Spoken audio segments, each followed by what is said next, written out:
उत्तराखंड की समृद्ध सांस्कृतिक धरोहर में पारंपरिक संगीत और नृत्य का विशेष स्थान है।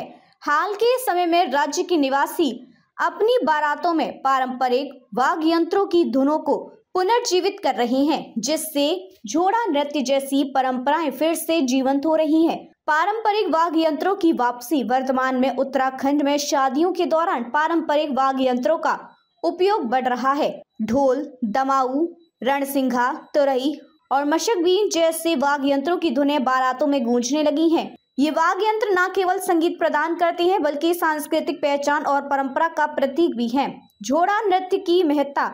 जोड़ा नृत्य उत्तराखंड के कुमायूं क्षेत्र का एक प्रमुख लोक नृत्य है, जिसे सामूहिक रूप से गोलाकार में गाया और नाचा जाता है। इस नृत्य में पुरुष और महिलाएं हाथों में हाथ डालकर एक व्रत बनाते हैं और तालबंद कदमों के साथ गीत गाते हैं। जोड़ा नृत्य में प्रयुक्त गीतों में प्रेम, प्रकृति और सामाजिक विषयों का वर्णन होता है।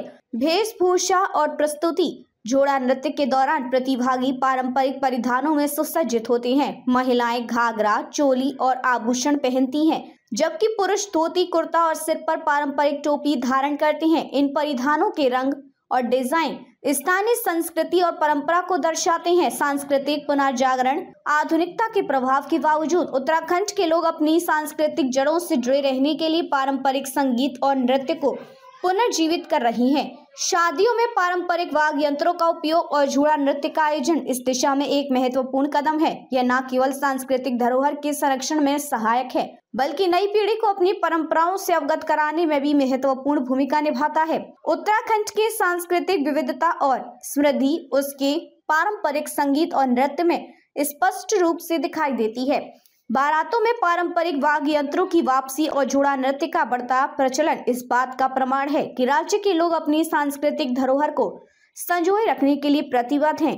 ये प्रयास न केवल सांस्कृतिक पहचान को मजबूत करता है बल्कि समुदाय में एकता और गर्व की भावना को भी बढ़ावा देता है।